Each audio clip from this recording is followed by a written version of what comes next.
80 million years ago, disaster came to a world ruled by dinosaurs.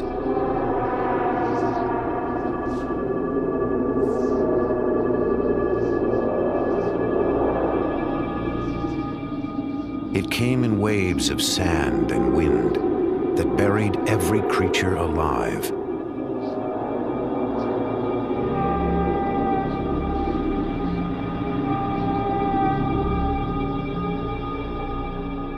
For eons, the dinosaurs lay entombed in a place that would one day be called the Gobi Desert, in a country named Mongolia. Among the dead was one of the strangest dinosaurs that ever lived. It was called Oviraptor. It was swift, smart, lethal. Now only bones tell us about its life and the vicious world it lived in.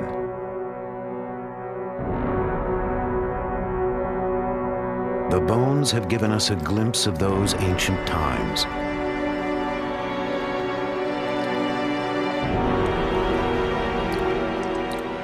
A dim reflection of life before history.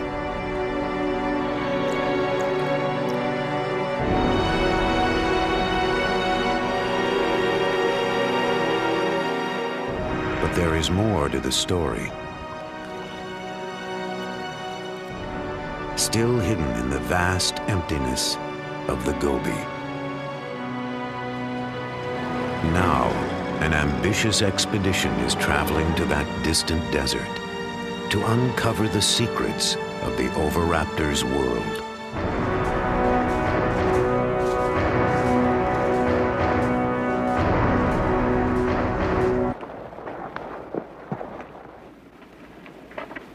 They don't exactly look like scientists. Often they're mistaken for each other. But Mike Novacek leads the expedition, along with colleague Mark Norell.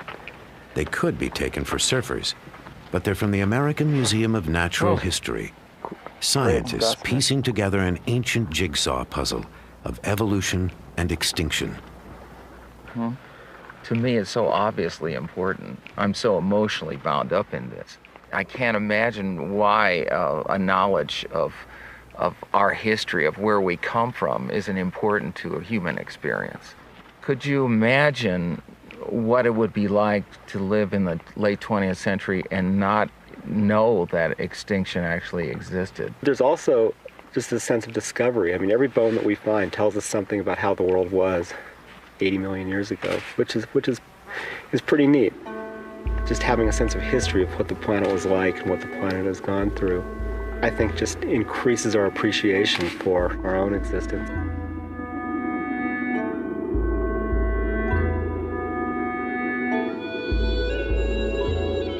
Mike and Mark are about to journey to the sun-scorched badlands of the Gobi.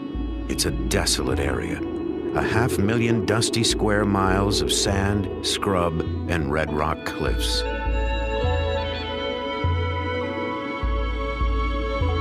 But it's a paleontologist's version of heaven, for this is where the Oviraptors lived and died, and lay untouched in the earth for millennia.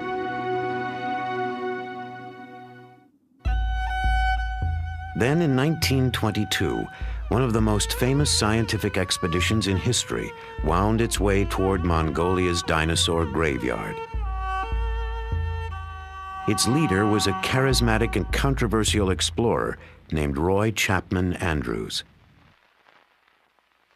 Like Mark and Mike, he came from the American Museum of Natural History. But Andrews was an incurable publicity hound and a scientific cowboy. Where his paleontologist used a camel hair brush, Andrews hacked away with a pickaxe. But he found one of the richest dinosaur boneyards in the world. He returned with a spectacular collection of fossils and a library of stunning film images.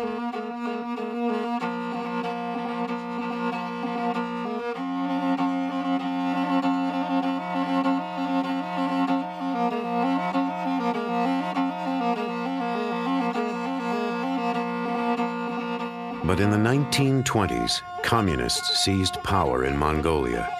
The open door to the west slammed shut. For the next 65 years, the fabulous fossil fields of the Gobi were forbidden territory.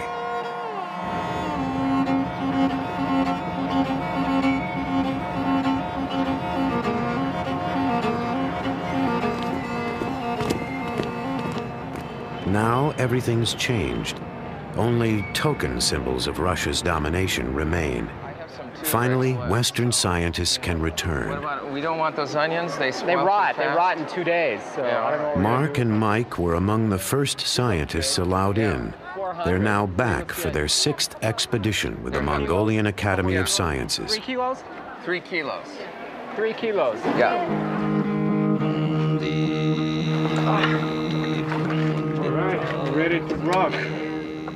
I'm ready to roll.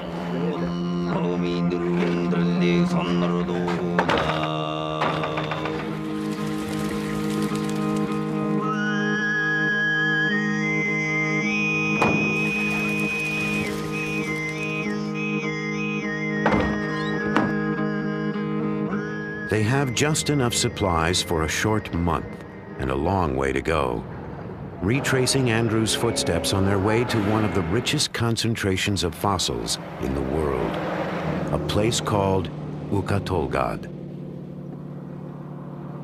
Over a vast span of time, Ukatolgad was ruled by dinosaurs.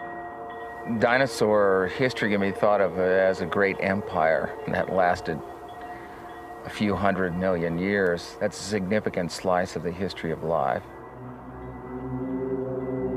Imagine that time from the moment the dinosaurs appeared till now is a single day. At midnight, dinosaurs first walked the earth. They're flourishing at noon. They don't go extinct until 5 in the afternoon. Time passes. The first modern man finally appears a minute and a half before midnight. All of our recorded history takes 3.5 seconds.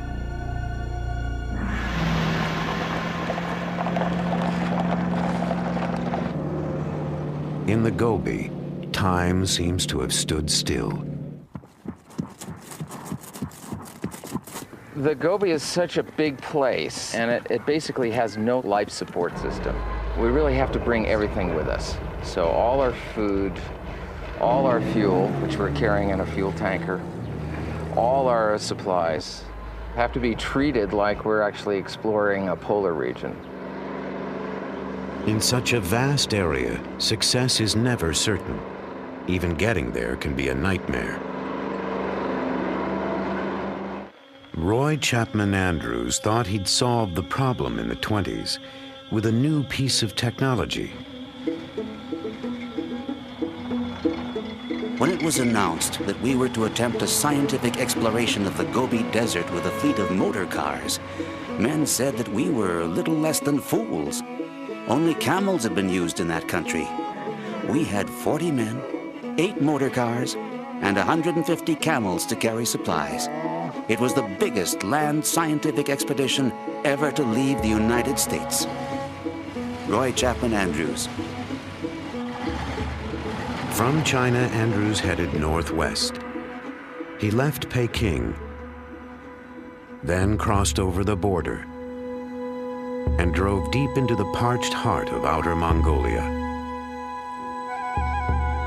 Mongolia, a land of painted deserts dancing in mirage.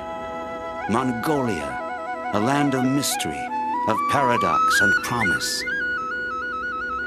A thirsty land, a land of desolation. Gazelles, wild asses, and wolves ranged the marching sands. Few explorers had been there, and they brought back tales of thirst, cold, and hunger. But Andrews found one more thing: mud. Our average speed was only 4 miles an hour. Rocks, ravines, washouts, and ditches followed one another in rapid succession.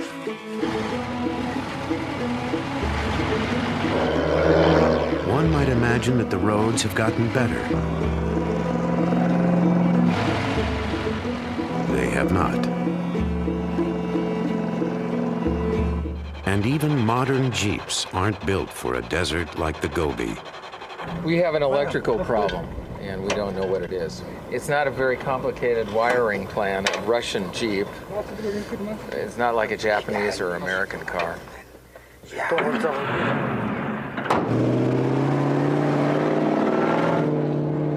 They're up and running, but next, it's a truck's turn. Piston, huh? We think it's piston number 6. A critical breakdown could have severe consequences. End of the expedition, if not the end of our lives. Maybe we'll make it. Oh, God. With the nearest gas station some 500 miles away and time already getting tight, things will have to go smoothly from now on.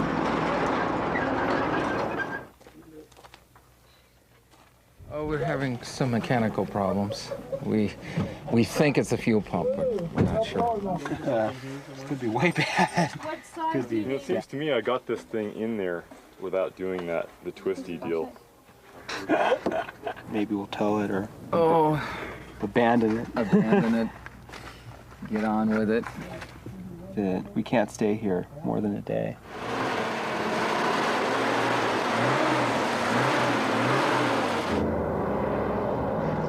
After more than 12 breakdowns, the vehicles all decide to run at the same time. As they enter the dusty dinosaur fields of the Gobi, they're traveling a long way, backwards in time.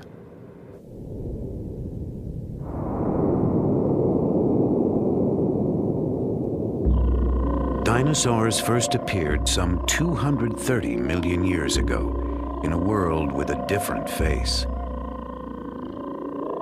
The creatures were thriving 100 million years later as South America and Africa split apart. About 75 million years ago, in the late Cretaceous period, dinosaurs began to disappear, leaving only bones behind. Their bones were more motionless than the continents. Then in the 1920s, Roy Chapman Andrews came to a remote place in the Gobi Desert he would name the Flaming Cliffs.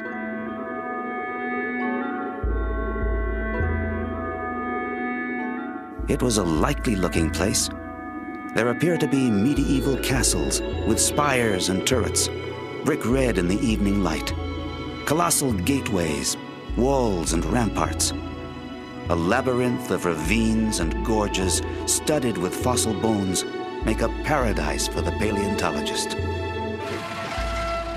Without a doubt, there were hundreds of bones lying just beneath the surface. But where? If only my eyes could pierce that baffling surface and get a glimpse of what lay concealed. Within minutes, they were finding fossils. Andrews and his team had stumbled onto the mother lode of dinosaur bones. They discovered the remains of some 200 different animals, many of them completely new species. The fossils revealed a world that Andrews found alien and terrifying. Dinosaurs were the sort of creatures you might think of as inhabiting another planet, or the kind you dream of in a bad nightmare.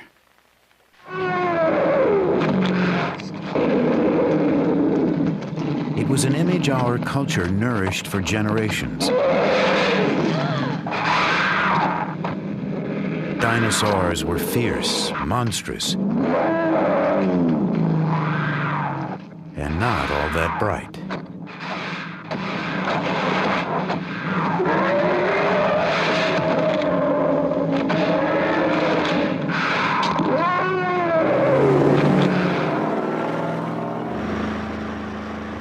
Many of the new ideas about dinosaurs are coming from the amazing boneyard called Ukatolgad.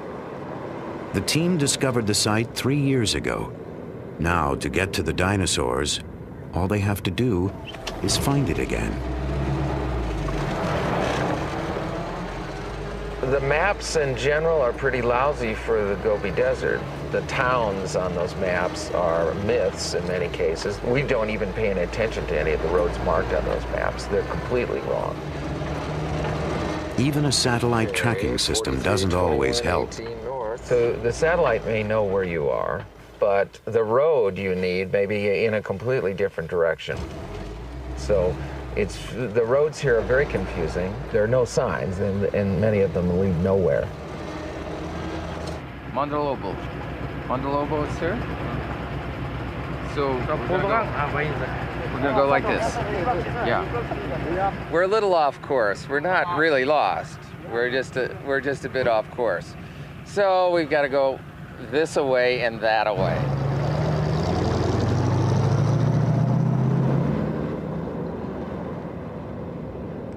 At times, you have to go in circles to move forward. Roy Chapman Andrews, too, spent more than a few days wandering the Gobi. But in the end, he blundered into a discovery that stunned the world. A member of his expedition literally stumbled across a critical link in the great chain of being. On July 13th, George Olson reported that he had found some fossil eggs. We did not take his story very seriously. Nevertheless, we were all curious enough to go with him to inspect his find. There could be no mistake. Our paleontologist finally said, "Gentlemen, there is no doubt about it. You are looking at the first dinosaur egg ever found."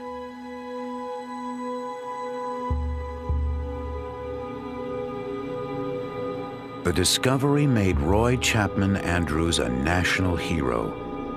But the eggs were not alone. Lying above the nest was a bizarre skeleton, a bird-like dinosaur unknown to man. It had apparently been caught in the act of murder, stealing the eggs. So it was forever cursed with the name Oviraptor, Latin for egg thief. It would be years before we discovered the strange truth about the animal called Oviraptor.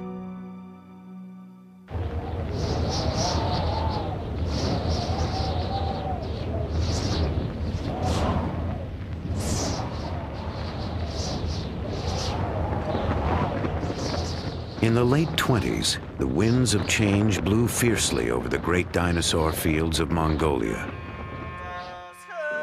That's when Roy Chapman Andrews was forced to leave the Gobi forever. We are more than ever convinced that Central Asia was a paleontology Garden of Eden. Still, we have shown the way, have broken trail, as it were. Later, others will reap a rich harvest.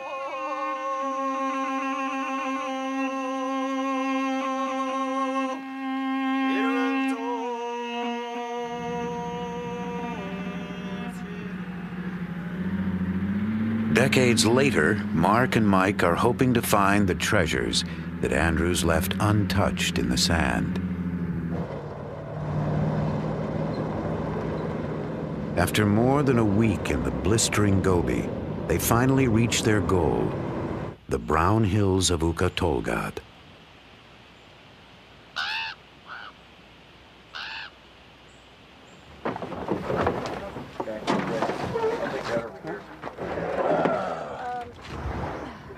With all the delays, they've only got 2 weeks to work. This is the place where they've pinned all their hopes. With luck, a year of shifting sands has exposed more bones. But even here, there are no guarantees. It is possible to fail in the Gobi. It's a huge area, a huge tract of land. There are lots of rocks, but they don't all contain fossils. You can drive to what looks like the most tantalizing set of badlands you can possibly imagine and not find one scrap of bone. It's a treasure hunt in a way, and it is sort of like finding a needle in a haystack.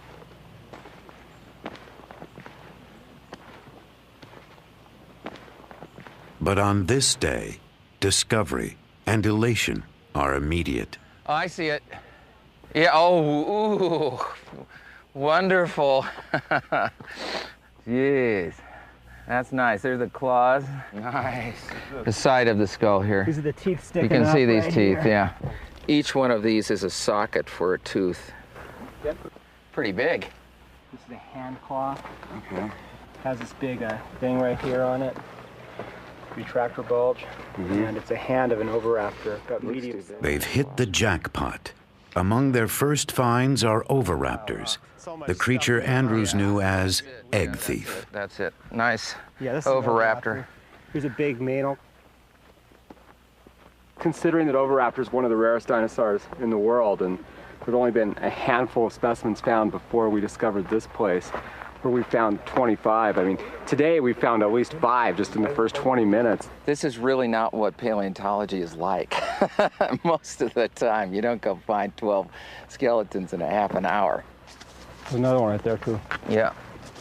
Each one of these little mounds of little white flecks sticking out there, that's the eroded rubble of The sands of Ukatolgad, moving toward a tragic destiny.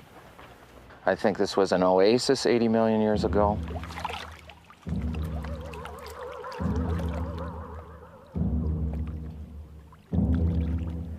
There are huge numbers of dinosaurs and other vertebrates congregating around maybe some water.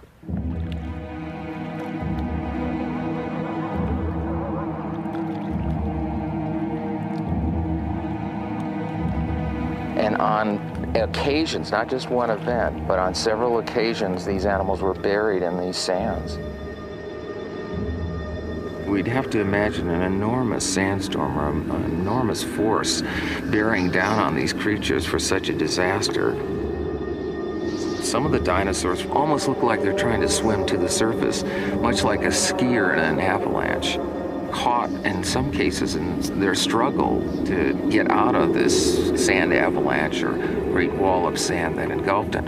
Perhaps they suffocated in the sand. Hey, I just swept there. Now you've made it all dirty again. Take pride in my work. So next year we'll bring some dust busters. The prehistoric sandstorm buried dinosaurs at every stage of life. And on their first expedition here, Mark and Mike made an unprecedented discovery: a nest with eggs. And inside one was an embryo. The embryo of an oviraptor, like a dinosaur on the half-shell.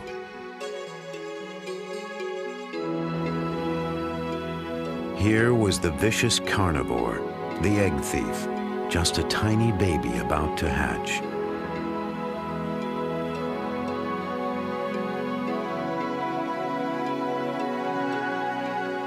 It was an important discovery, a secret moment in the very beginning of this strange dinosaur's life. That could be something. This year, they're hoping to find out more about the oviraptor and its fate.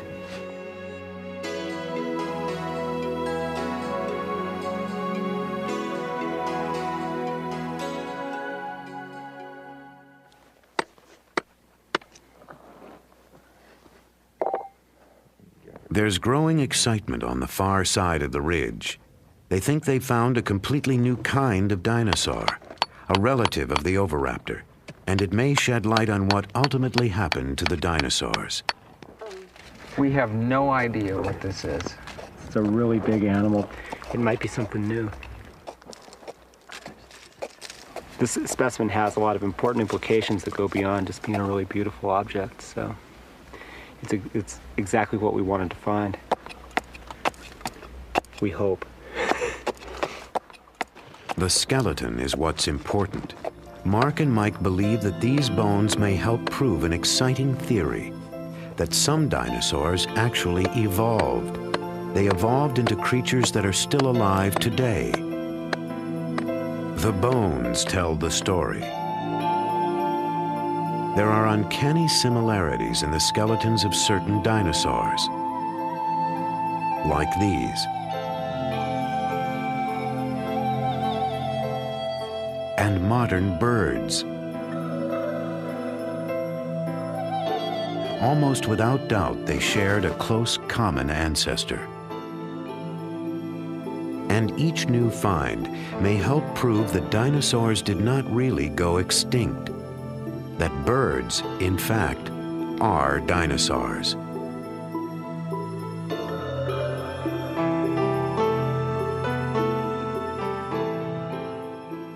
Dinosaurs need to be thought of as incredibly successful animals that exist with us today. We just call them birds. Our skies are filled with dinosaurs.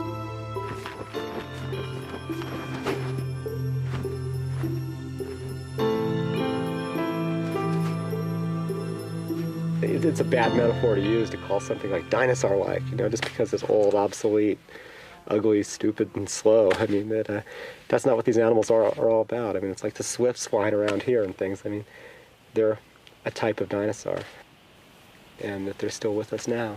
And the closest relative to birds is these small carnivorous dinosaurs we've collected in these red rocks.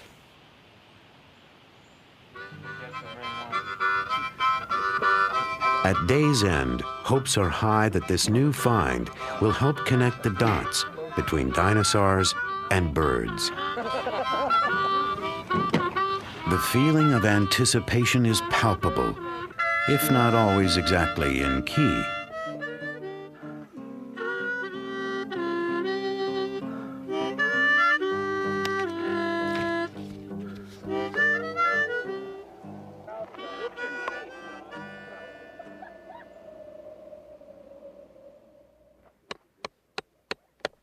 First thing in the morning, they're back at the site. So we hope we got something we can identify eventually. So Mike, work on that. Kill that beetle while you're at it. Here we go, Mark. Okay, pry it out. As they pry the rock open, they sense trouble. Yeah. Hello. Look at that. Yeah. I don't know what that is. We're a bunch of scutes, maybe. I'm afraid to say. Could it be a theropod with arms? No. Well, there could be, but there's... It's not known to science. I think what we're looking at is that there's a dead theropod right there that's gone, and we're excavating an ankylosaur. And the ankylosaurs are among the most common dinosaurs around. It's not a new dinosaur at all. It's not even related to birds. I'll show you. Clean. I'm sure this is an ankylosaur. I mean, I'm like 100% So do you want to just go positive. away?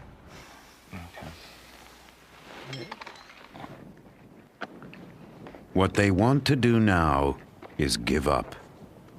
All that work.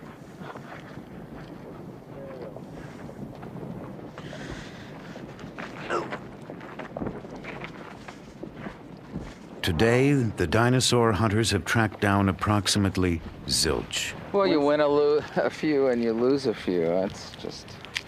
I don't feel too good right now. I'm tired. They've spent 2 fruitless days working in the blistering heat. But tomorrow will be another day. With any luck, a better one.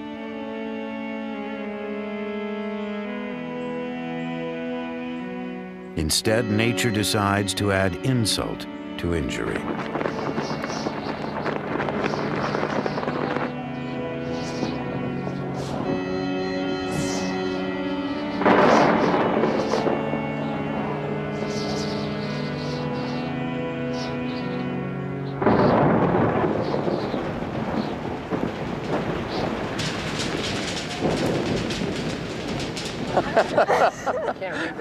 As Mongolian would say, Ik Boro, it's raining. Sounds like I'm bored.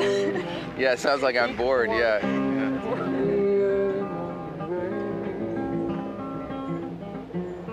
With $1 in my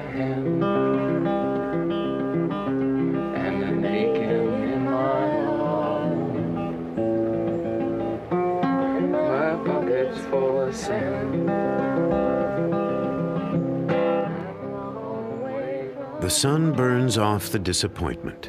It's a new day and a new dig. This find is not a new species.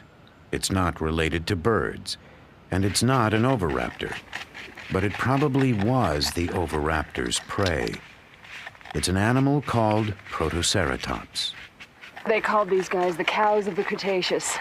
They were sort of everywhere. They roamed around, they think maybe in herds. And it's full of spikes. We actually call it spiky now.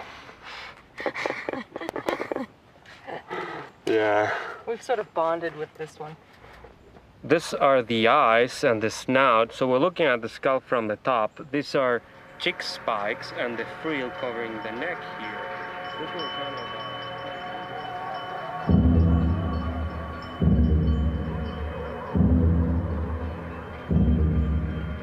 Protoceratops was a bizarre dinosaur, a hog-sized animal with a beak like a parrot's, a strict vegetarian that grazed the ancient Gobi.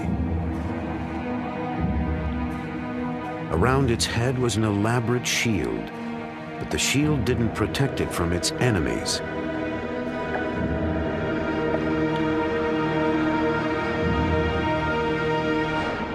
Enemies like the oviraptor.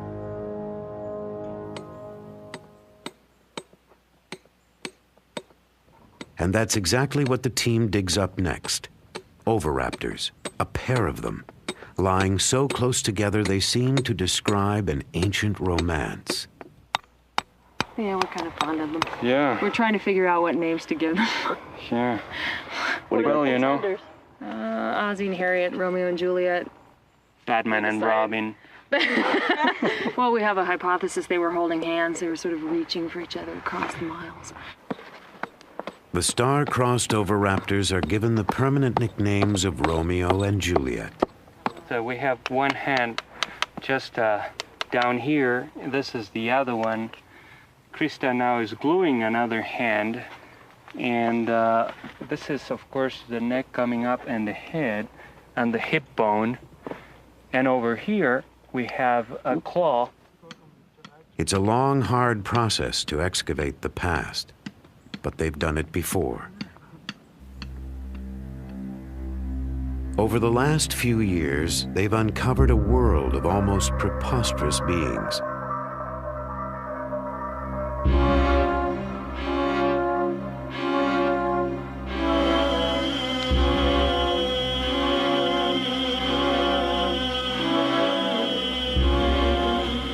Some are related to birds. Others are even related to us. Our tiny ancestors, mammals that lived alongside the oviraptors. Most of these mammals were small, like early mice and shrews. But these insignificant creatures gradually evolved into all the mammals of our world: the cats, the aardvarks, the whales, and even human beings.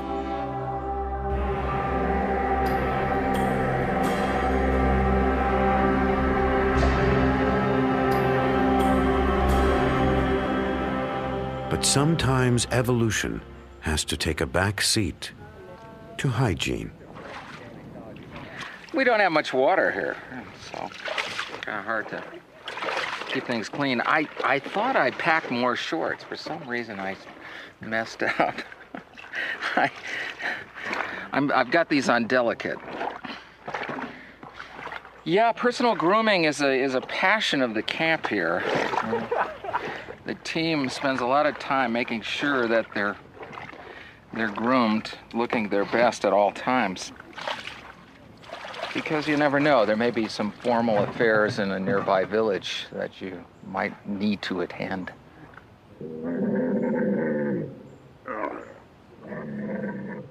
There are only a few days left. It's time for the second act of Romeo and Juliet. The oviraptors await a sheltering shroud of rags and plaster. They're now in the skillful hands of preparator Amy Davidson.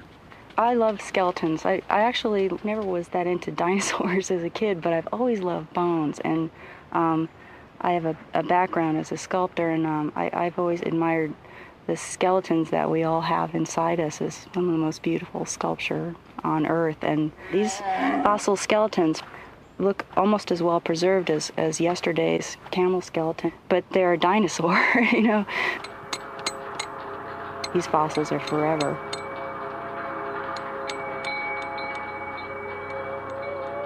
It almost lasted forever.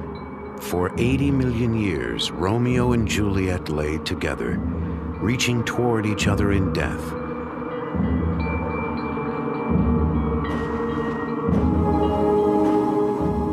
What were they like in life? Did they hunt together, share food with each other, fight with each other? Or was this love among the oviraptors?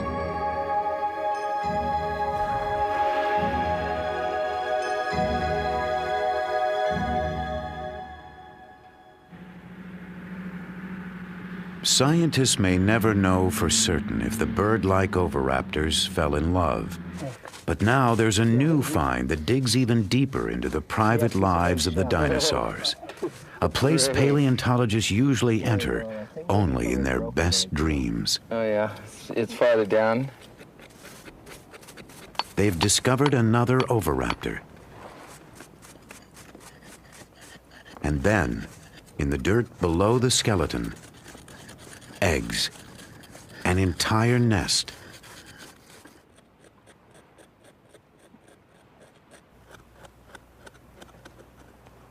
How many eggs now revealed? 1, 2, 3, 4, 5, 6, 7, 8, 9, and then 3 over there, 12. 12 eggs. All right. There's another one coming out right here. Now, this is really a great fossil find because it's one of the rare instances where we can capture a little bit of behavior that's 80 million years old.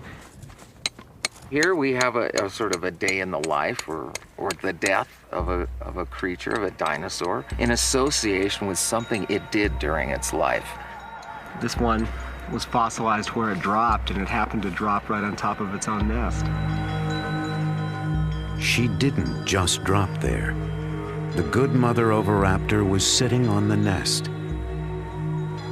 They probably brought food to their nest, as birds do. And the good mother tended her eggs. Like a bird, she prodded them into a circle. The fearsome carnivore of the Gobi was parenting. So the story of the dinosaur named Egg Thief has finally come full circle. The oviraptors watched over their eggs and took care of the nest. Now they will never be seen as simply nightmare creatures again.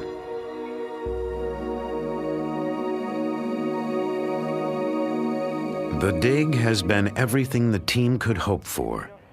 But to see what they've really got, they have to get all the fossils safely out of the ground, and then take them on a trip exactly halfway round the world. Sheathed in plaster, Romeo and Juliet are now heavy, but dangerously delicate, like Rice Krispies wrapped in concrete. No, you went that way. Okay, go that way. Sorry, I thought you meant push back. Perfect. It's beautiful, Amy. More. Okay. Nothing came out. Yeah. All right, Amy. Yeah. So far, so good. Now they have to convince the good mother oviraptor to come down from her hillside perch.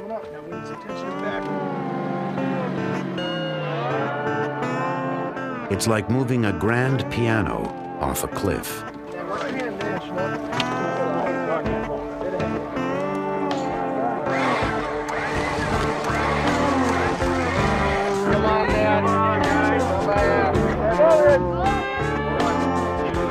Romeo and Juliet prove just as stubborn.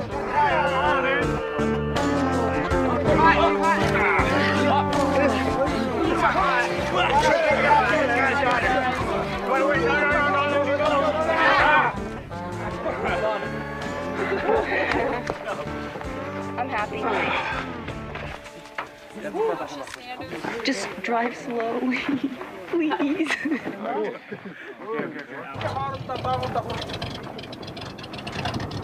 It's not there yet. Could get lost in the mail.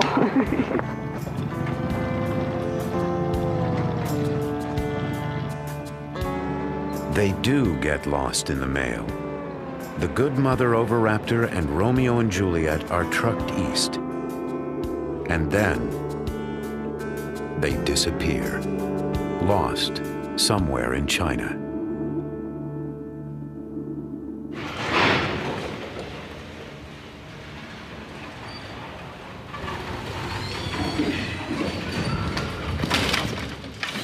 After 4 months bound up in Chinese red tape, the dinosaur fossils finally make it to their destination.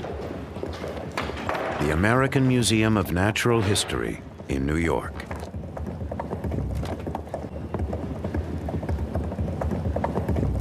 The first arrival is Juliet. She's headed for Amy's lab, where if all goes well, they'll find out what ancient secrets lie beneath the recent coat of plaster. I'm really glad this is here. This is great. From the summer in the Gobi to the winter in New York City.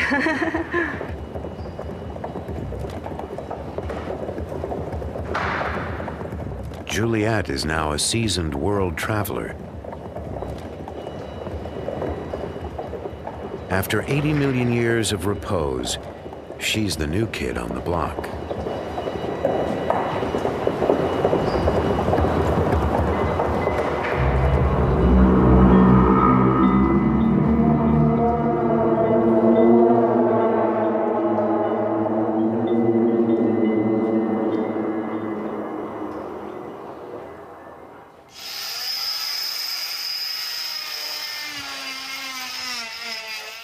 There's a lot of questions at this point.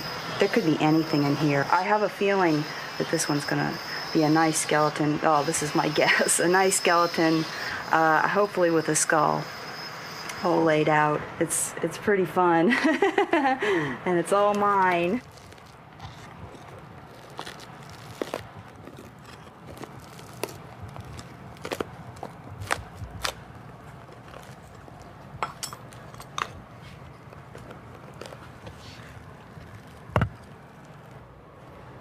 It's a tricky business.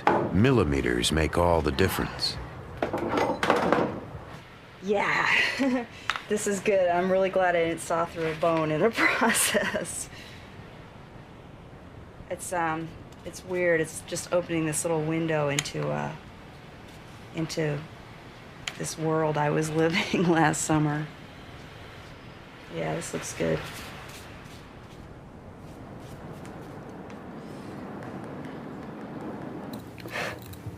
After all this work, they still don't know if Juliet is an important specimen, whether her skeleton is perfect or a total ruin.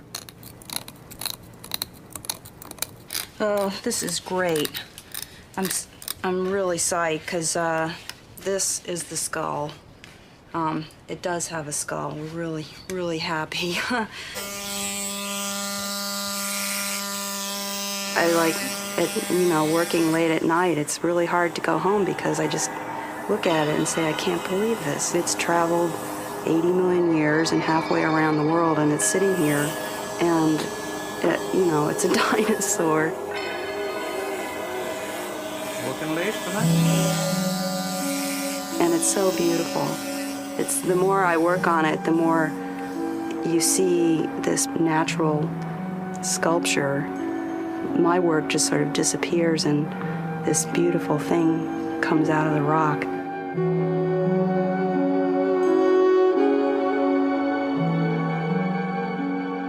The process takes weeks.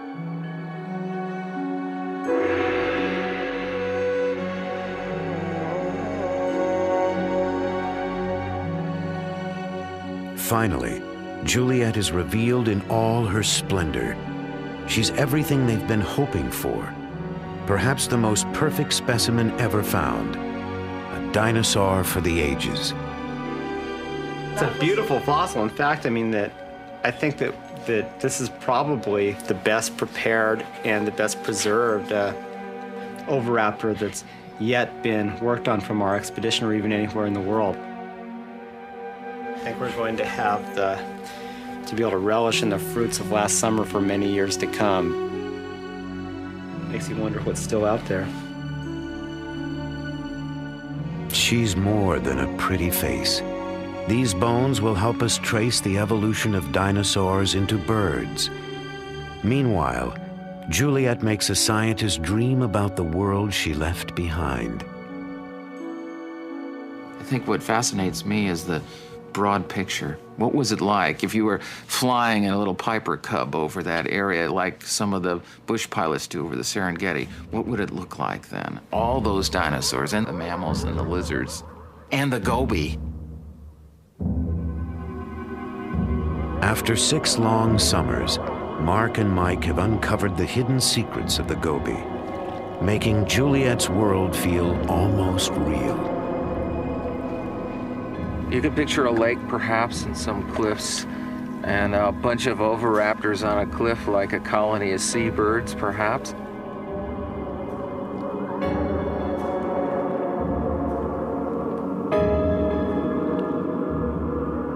And a bunch of these tank-like ankylosaurs lumbering around near the pond.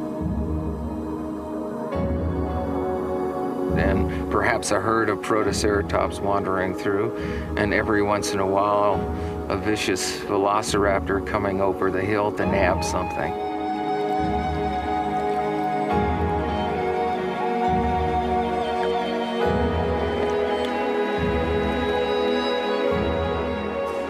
And we can imagine the oviraptors, Romeo and Juliet hunting together, and the good mother minding her eggs.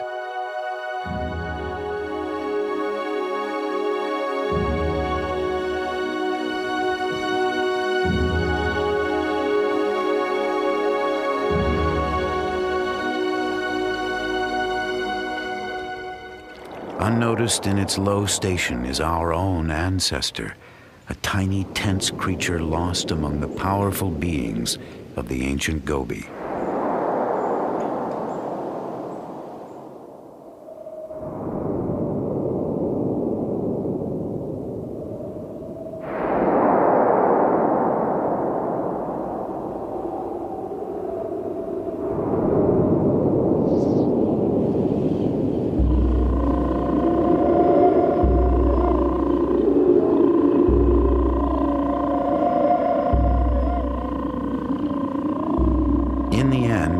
They would all disappear from the face of the earth, along with most of the creatures of their world.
From our perspective, of course, this mass extinction event is not a big problem because we're part of the group that survived and started evolving into bats and large hoofed animals and lions and tigers and bears, and ultimately humans. Ultimately, humans, like the oviraptors and most of the dinosaur kingdom, may not be able to count on permanent residence on Earth. Every species that's ever lived has become extinct or will become extinct. And whether extinction is due to the total decimation of a population or whether it's due to the evolution of that species into another species, nevertheless, everybody becomes extinct eventually. So in that view, we've had it. Some species lived and then died out, a story like any other story. Others evolved, changed, and lived on. So perhaps a message about our own future is encoded in these silent remnants of the past. The only real knowledge we have of our distant biological past is from the fossil record. And it gives us a sense of who we are and where we sit in the world and what that world might become. Time is the hardest rock to pierce, and the story of life, with its infinite changes, is the greatest mystery we have. But the expedition has been blessed with luck. They've gazed into the past and brought the violent and tender world of the oviraptor that much closer to our own.